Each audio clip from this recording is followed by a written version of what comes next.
The C-Suite is a podcast about sharing entrepreneurship stories and illuminating financial concepts in a way that speaks to who we are as creatives, as small business owners, as entrepreneurs and aspiring entrepreneurs, not as finance executives. Each episode features one finance term that is explained through career stories in conversation with friends.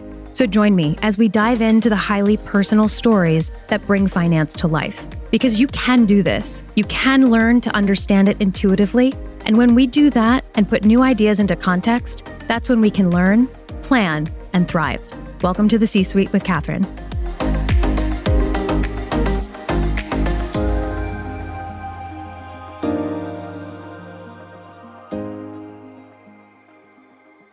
So my name is Catherine Smith Licari, and I live in New York City with my husband and my dog, Penny.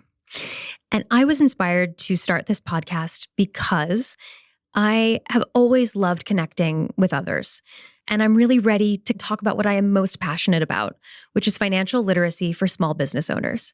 Small business is the foundation of our economy. It's also the foundation of so many households. In working with creative entrepreneurs and small business owners in the luxury space, I have seen time and time again how frustrating it can be for business owners who feel like they don't have a roadmap to success.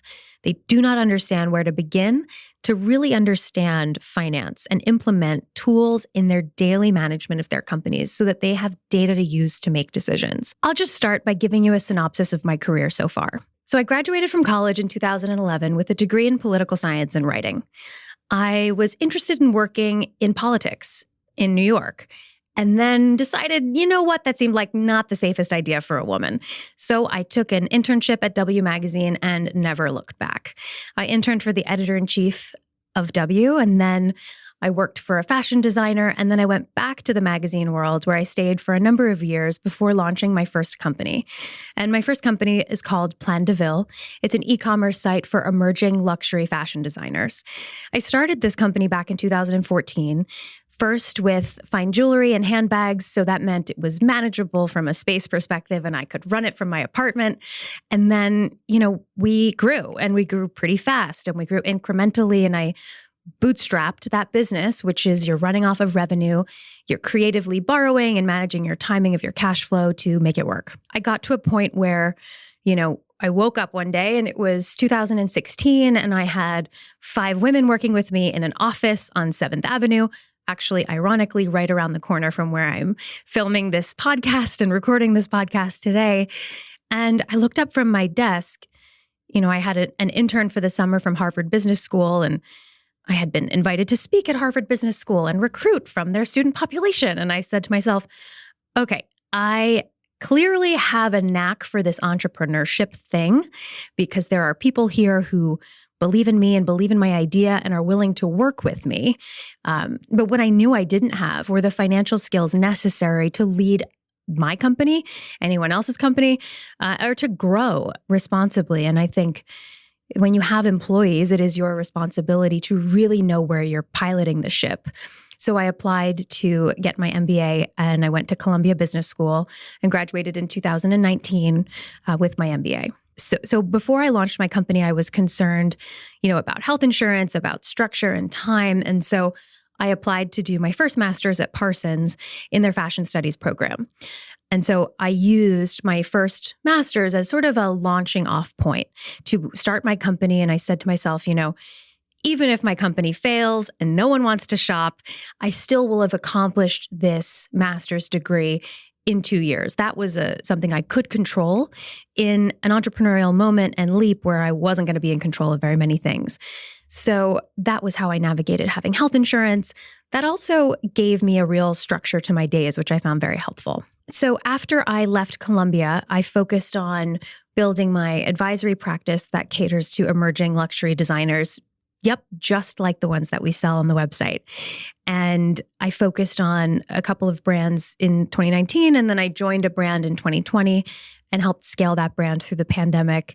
And I've since transitioned back to working for myself and on my new company, Cash Flow for Creatives, which is truly the inspiration behind this podcast. It is designed to empower small business owners with financial tools that are designed for them. I was consistently frustrated as a small business owner myself who didn't have a financial background that there weren't resources that were easy to find that could help me understand, what do I do next? How do I evaluate decisions? How do I take what I know about my business and use it in a concrete way to make plans? So after years and years of working with emerging designers one-on-one on finance and strategy and thinking through, okay, how are you going to run this business day to day, month to month, year to year?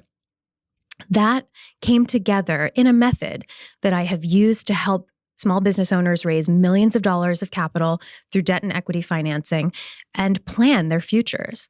Entrepreneurship is always going to be challenging, but you have a much higher likelihood of success if you're looking at a plan that you can update and monitor and check in with every month. On the debut season, we'll be joined by Lauren Grunstein, Vice President of Sales, PR, and Marketing for Verstolo, a fine jewelry company specializing in diamond rental for brides and special occasions. And she'll share how she creatively uses the company's fine jewelry assets to generate revenue, buzz, and long-term brand loyalty. Fashion designer Andrew Kwan will join me for an episode focusing on P&L, the profit and loss statement, to share his experiences growing his luxury evening and bridal wear line in New York City. Expenses are key to growth, and choosing the right ones as a young business are so important, not only to plan for profitability, but to make sure that you're investing in the business from a growth perspective in terms of marketing, developing new collections, and telling your story so that you can inspire and connect with potential customers. You'll hear from my dear friend, Marcelo Jacobe, founder and designer of his own namesake line based in Buenos Aires. He joins me to talk about partnership, his experience with partners, whether they were past business partners, or how he views partnership today in a more abstract sense as a designer rethinking industry rules. You'll also hear from Katie Schloss, a native New Yorker, creative entrepreneur, writer, brain tumor survivor, and now hospital social worker on our episode about assumptions. Assumptions are the key numbers about your business that power financial operating models in Excel, and they play a central role in understanding what the future can look like. Examples of key assumptions could be your growth rate, the average retail price of your items, or your target profit margin. When woven together with other data, assumptions help you understand the potential of a company or opportunity. But they're also beliefs that we have and can have about ourselves. Assumptions about money, about what we think we know, about what our customers want, and most importantly, about our own potential. So join me as we dive into the highly personal stories that bring finance to life. Because you can do this. You can learn to understand it intuitively.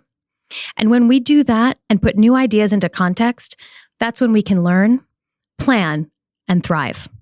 Welcome to the C-Suite with Catherine. Thank you so much for joining me on this episode of the C-Suite with Catherine, your friendly source for small business finance and career guidance through stories. I've linked all the resources that we talked about in this episode in the show notes below, and I can't wait for our next episode together. Thank you so much for being here.